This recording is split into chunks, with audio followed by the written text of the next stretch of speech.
মুসলিম জাতির প্রাণের চেয়ে বেশি প্রিয় তাদের নবীর ইজ্জতের এই সুমহান আসন খতমে নবুয়তকে সকল দুশমনদের হাত থেকে রক্ষা করা। মির্জা গোলাম আহমদ কাদিয়ানী ইতিহাসের ঘৃণ্যতম এক কুলাঙ্গার, নরকের কীট। আল্লাহর নবীর পরে সে নবীজির এই খতমে নবুয়তের সিংহাসনে বসার অপচেষ্টা চালিয়েছে। যারা গোলাম আহমদ কাদিয়ানীকে স্বীকার করে, তার অনুসরণ করে, তাদেরকে বলা হয় কাদিয়ানী। তারা শেষ নবীর উম্মত নয়, তারা কাদিয়ানের ভণ্ড নবীর অনুসারী। তাদেরকে মুসলমানদের থেকে আলাদা করে দেওয়া, তাদেরকে তাদের ধর্মীয় পরিচয়, ভণ্ডামির পরিচয়ের দ্বারা পরিচিত করা, এটা হলো প্রত্যেক মুসলমানের ঈমানি দায়িত্ব এবং কর্তব্য। শাসকদের কর্তব্য এটা। যদি মুসলিম শাসকবর্গ নবীজির খতমে নবুয়তের সিংহাসনকে হেফাজত করতে না পারে, যদি কাদিয়ানের এই কুখ্যাত গোলাম আহমদের আক্রমণ থেকে আল্লাহর নবীর খতমে নবুয়তের সিংহাসনকে হেফাজত করতে না পারে, তাহলে মুসলমানদের শাসন ক্ষমতায় অধিষ্ঠিত থাকবার কোনো অধিকার তাদের নেই। শাসকদের এই ব্যর্থতায় শাসকরা যদি দায়িত্ব পালন না করে, তাহলে নবীর আশিক উম্মতের দায়িত্ব আর কর্তব্য হলো নিজেরা দায়িত্ব গ্রহণ করে নবীর খতমে নবুয়তের সিংহাসনকে হেফাজত করতে হবে। এর জন্য ঘাম ঝরাতে হলে ঘাম দিতে হবে, রক্ত ঝরাতে হলে রক্ত দেওয়ার জন্য প্রস্তুত থাকতে হবে।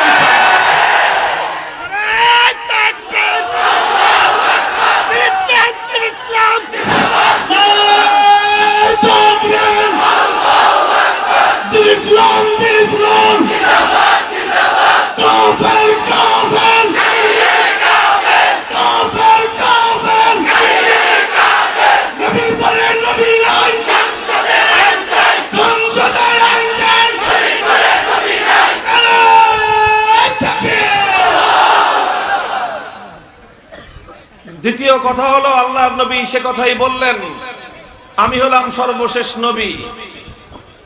যতদিন পর্যন্ত পৃথিবীতে নবীদের আগমনের ধারা অব্যাহত ছিল, ততদিন পর্যন্ত মানব জাতিকে নেতৃত্ব দেওয়ার দায়িত্ব ছিল নবীদের। নবীজি বলছেন, আমার পরে আর কোন নবী আসবে না। এখানে প্রশ্ন জাগে, হে নবী, তাহলে আপনার পরে আপনার উম্মতের হাল ধরবে কে? প্রশ্ন আসে কিনা? হে নবী, আপনি তো চলে যাচ্ছেন, আপনি বলছেন যে উম্মতের নেতৃত্ব দেওয়ার দায়িত্ব নবীদের, আবার আপনি বলছেন আপনার পরে আর কোন নবী আসবে না। তাহলে প্রশ্ন হলো, আপনার পরে আপনার এই উম্মতের নেতৃত্ব দিবে কে? এই উম্মতের হাল ধরবে কে? এই প্রশ্নের জবাব দিয়েছেন রাসূল আকরাম সাল্লাল্লাহু আলাইহি ওয়াসাল্লাম। নবীজি বলেছেন, আল উলামা ওয়ারাসাতুল আম্বিয়া। নবীজি বলেছেন, আলেমরা হলেন নবীদের উত্তরাধিকারী, তারা হলেন ওয়ারিসে নবী। শাইখুল হাদিস আল্লামা আজিজুল হক রাহমাতুল্লাহি আলাইহি আমি অসংখ্যবার এই হাদিসের ব্যাখ্যায় কথা বলতে শুনেছি যে তিনি আল্লাহ রাসূল সাল্লাল্লাহু আলাইহি ওয়াসাল্লাম ওই প্রশ্নের জবাব দিয়েছেন যে নবীদের অবর্তমানে উম্মতের দায়িত্ব কারা পালন করবেন। মুহতারাম হাজিরিন, নবীজি বললেন, নবীদের অবর্তমানে উম্মতের আলেমরাই হলেন নবীদের নায়েব, নবীদের উত্তরাধিকারী। এই হাদিসকে আমরা অনেকেই মনে করি এটা হলো আলেম সমাজের ফজিলত আর আলেম সমাজের মর্যাদা বর্ণনা করার হাদিস। হযরত শাইখুল হাদিস রাহিমাহুল্লাহ বলতেন, না, এই হাদিস শুধু আলেমদের ফজিলত আর মর্যাদা বর্ণনা করার জন্য নয়, বরং এই হাদিস হলো উম্মতের আলেম সমাজের দায়িত্ব এবং কর্তব্য বর্ণনা করার হাদিস।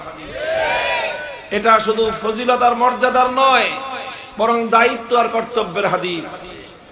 আল্লাহর নবী এই হাদিসের মাধ্যমে উম্মতকে দুটি বার্তা দিয়েছেন। কয় বার্তা?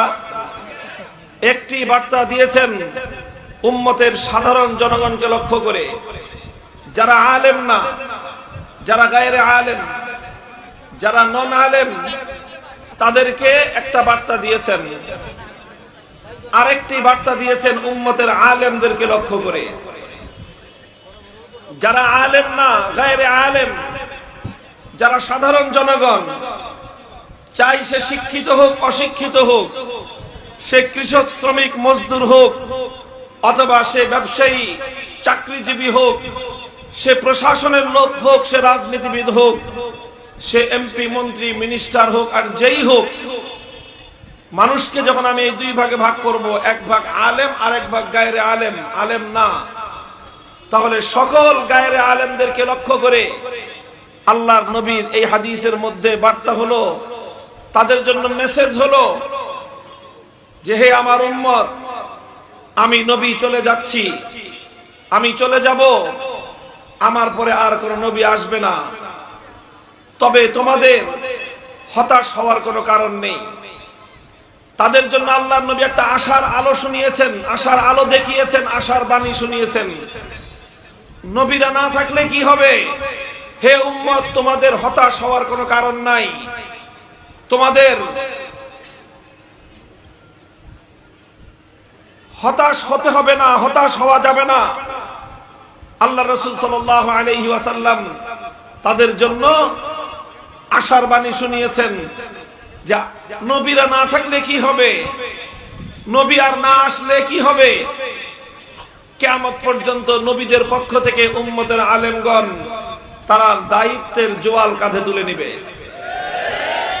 সুতরাং তোমরা হতাশ হয়ো না, তোমরা আশা ছেড়ে দিও না, কারণ নবী না থাকলেও নবীদের দায়িত্ব, নবীদের অবর্তমানে তাদের উত্তরাধিকারী আলেম সমাজ পালন করবে।